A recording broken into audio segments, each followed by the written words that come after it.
Who has the most goal contributions off the bench in the Premier League? Arsenal Football Club. Who has 18 goal contributions off the bench? Arsenal Football Club. This bench that you guys continuously say is not good enough, that the manager doesn't trust, well, they seem to be contributing a lot to victories. They seem to be contributing a lot to players coming off the bench and helping us win games. Biggest game of the season, Thomas Partey passes it to Kai Havertz, 2 players who came off the bench, squares it for First of all, I haven't seen the stat to really say that is true. Second of all, wait, I actually have the stat. When things go sideways, you can't debate that.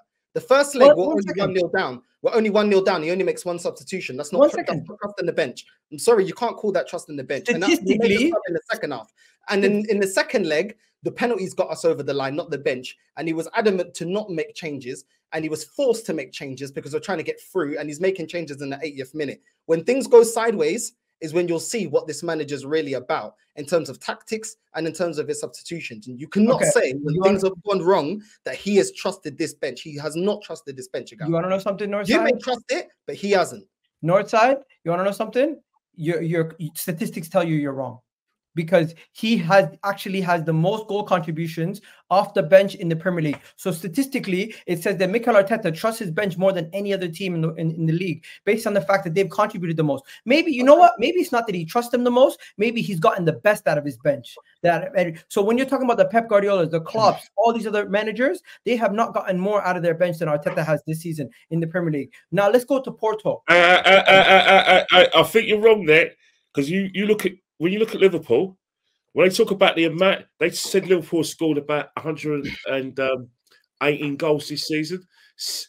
In the second half of matches, 3/4 of those goals in the second half of matches. Now, invariably, those players have come and made a difference off the bench. So you can't, maybe you could talk about City, but you can be challenged when you talk about Liverpool. They're on the same kind of par. If you're going by the stats that we got goal contributions from ourselves, well, look at Liverpool as well. You can't discount. You can't just say it's just Arsenal. It's still very, very close to call between all 3 teams. There's no favourites for me. Who, you know, when it comes to who's going to win the league, no club can afford to drop points. We had a discussion about a few weeks ago when I said 0, some people said 4. Trust me, right now, state of play. No, we can't afford to drop any points. It's too close to call between all 3 teams. All of them, for me, are 3 very, very, very good teams and all deserved winners potentially to win this league. No margin for error. It's so close. You know what I mean? Everyone's got different strengths, but the attributes you just mentioned about, you know, you refer to us, Liverpool can, you know, fans can have the same sort of argument as well in terms of like getting more their bench, because if you're talking about bench coming off and make contributions, yeah, they're up there. But if you're talking about when players are injured and they're relying on that bench to come and make a difference, well, the eye test says they have. Look at the League Cup final. Look at Nottingham Forest. All right, look at Nottingham Forest. Look at all these games that you thought, right, these kids can't do it. They've come and done it. And Man City was even the biggest litmus test of all. They had kids in that match, and they outplayed Man City in that second half. If you want to even look at the game against Man United, that game was theirs for the taking. Had Salah actually passed the ball when he should have, they'll probably be on for that quad. I think all 3 teams can argue and think, you know what? If we win that league, be it Arsenal, Liverpool, Man City, you know, Man City, we can have our chests out and say, you know, we bloody well deserve it, because for a long, long time I haven't seen this amount of quality from 3 contenders for years, and I haven't seen a situation where there's nothing between them. I can't think of any weakness that Arsenal has at this moment. I can't think of weakness of City or Liverpool. It's so close to call. Can I just say though, the one thing I do disagree with what you said, Egal, was the bench, we only need a couple of players to come on. Like, I disagree with that, man, because you said that there's 2 or 3 players that can come on, and we can definitely talk about the impact subs that Arsenal have had this season in some of the players that we've got, right? But would you rather be bringing on Ivan Toney, I wish, Eddie Nketiah, and Reece Nelson, or would you rather say, do you know what, we can upgrade on both of those? They're not quite it. We've spoken about El Nenis and Cedric's. I know they've not really appeared much at the moment. They can be upgraded upon. So, like, if your bench at the moment has got 2 or 3 players on it that can come on an impact, surely there's more than that Arsenal can do. We don't have these Nelsons and even Smith Rowe, who's not getting a look in at the moment. Eddie and Nketiahs. These are the guys that we need to upgrade. So they're currently sitting on our bench right now. I think we can upgrade on that for sure in the summer, Egal. One second. Simply, let me ask you: when City are looking to bring a player off the bench, is the first person people mention Sergio Gomez? When Liverpool are looking at talking about their bench, is the first person people talk about Bobby Clark? Why are we talking about the bottom of our bench when we're talking about our bench? Why don't we actually talk about the big fish on our bench? Why don't we talk about the Jesus? Because there isn't as many. There hasn't been as many available to us on our bench, bro.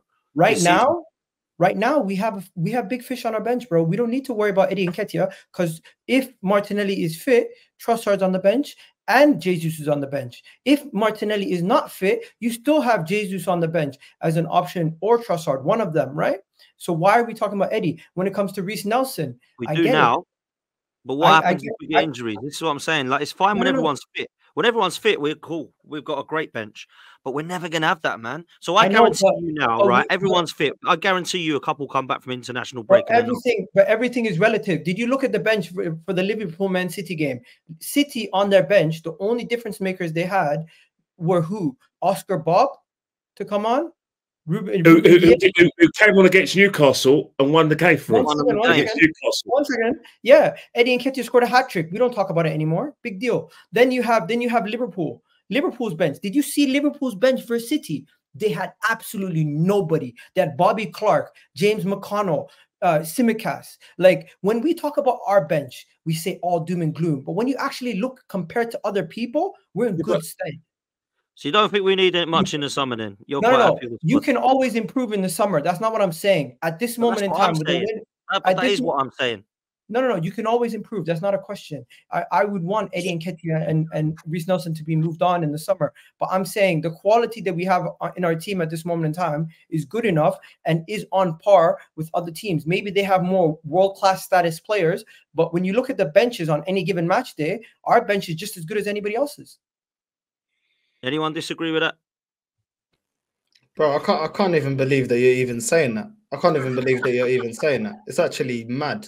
It's actually mad. Can I show you my exhibit A? Bro, man, I just started talking.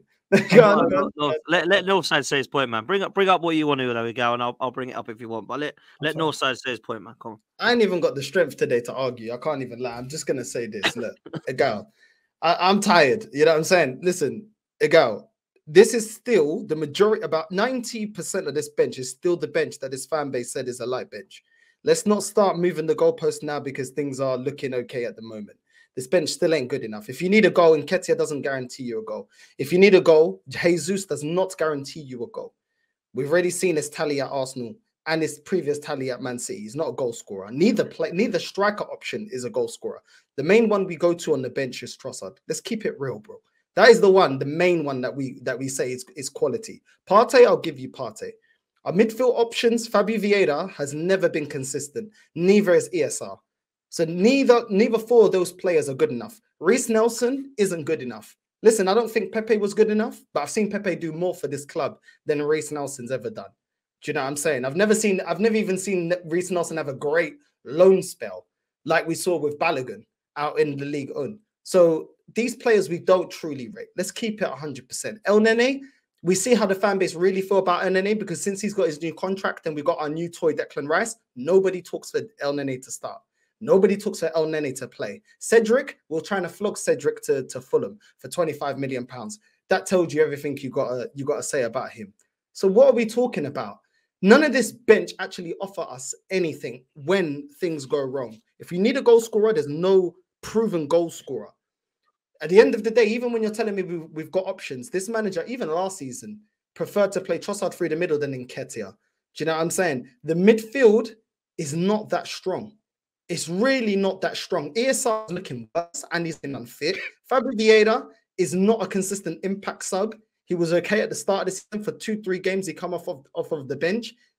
We've got a lot of players that are inconsistent. Jorginho, even though he's done well, Jorginho's never put 5, 6, 7 games consistently playing. He's a player that can come off the bench and do stuff, but he's on the wrong end of 30. Let's just keep it real. Defensively, yes, we have 1 or 2 options, but it's not that great, Egal. So it doesn't not make you an Arsenal fan to say this, because the majority of this fans said this. The majority of this fan base said that's why we bottled the league. We've not changed that much on the bench. We've got a CDM, we've got Trossard that was already on the bench last season, and we've got Kai Havertz, which is another player that is now playing as a striker that isn't a clutch player. He's not a clutch goal scorer. We didn't buy him as a 20-goal-a-season striker, so you can't guarantee he's going to score you goals. So then we're going to go with the narrative, oh, they offer you different things.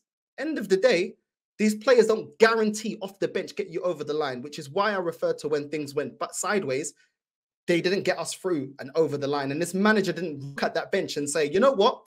Come off the bench. We need you to win the game. Come win me the game. He doesn't trust them. So I don't understand why you're adamant to be honest about it, that this bench isn't that great. Doing a job, we need more than doing a job. We need to get over the line. We need to win major honours. We should no longer be in the situation that is, oh, this player can do a job. It's not about do a job. It's, can this player get me over the line now? Because if we're talking that we are title contenders, that is the level that we need. And there's nothing off that bench that guarantees me anything. There's no creativity. There's no one that's going to guarantee me goals. So what are we talking about? And you're talking about, oh, in Nketiah, he scored a hat-trick. Bro, where's he been since? Because he has had games. He has had times he come off the bench. I don't rate Havertz, but Havertz has actually he's done more than Nketiah. Trossard, the one that's been moved the most out of the front three, he's come off the bench and impacted games more than Nketiah. How come Nketiah hasn't scored or done anything to affect this team and warrant starting in the starting lineup since he scored a hat-trick against Sheffield United? You're being disingenuous, bro. The guy ain't good enough. How much longer do we need to hold on to him? And a lot of these players that we've seen year in, year out ain't good enough. I don't get it. Can I just say, before you come back in, I'll bring the lads in, right? I understand what Northside's saying, but I also understand the point you made about this bench being stronger, Egal. Totally agree, because we've got players back now, right? So that's just facts. When Timber comes back, when Tomiyasu, Zinchenko, Jesus, Havertz, we've mentioned these guys, some of which are going to be on that bench. I totally agree with you. But I can't sit there and say that Northside's not talking sense when he says we're at Porto and we're at home and we need a goal and we're flinging on Eddie, who hasn't kicked a ball for God knows how long. So there's definitely some problems still, in my opinion, with the squad that clearly needs upgrading. And I do think that if there's a couple injuries, we're going to be flinging on Eddie and Reece again before we know it. And that's my biggest problem and concern, man. So I'll let you come back in, then I'll go to Brandon and Kenny. Okay, to be fair, against Porto, it was 106th minute we put Eddie Nketiah on, and at that point you're chasing the game. You're trying to put on your best like goal scorers or shooters in case you need to go to your 10th or 8th penalty. So I don't necessarily think it's that big of an issue. We got through Porto. At this point of the season, you just need to get through in those cup competitions. It doesn't matter how you do it. We seen Inter last year go to the last seconds with Porto also, and they went to a Champions League final. So it's like, if we get to a Champions League final, we're not going to speak about that fact that it took 120 minutes to beat Porto. When it comes to our bench, guys, I'm not saying you can't improve on our bench.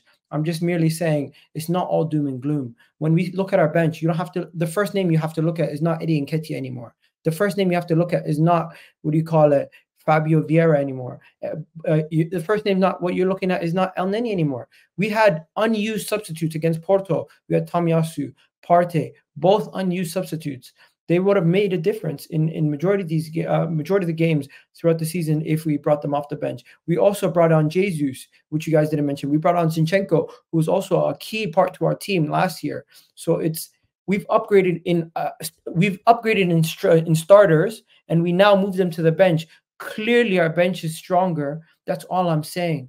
I'm not sitting here saying our bench is a world beater and we're the best bench in the world. I'm just saying, guys, let's not sit here and act like our bench is Eddie Nketiah and Reece Nelson and that's it.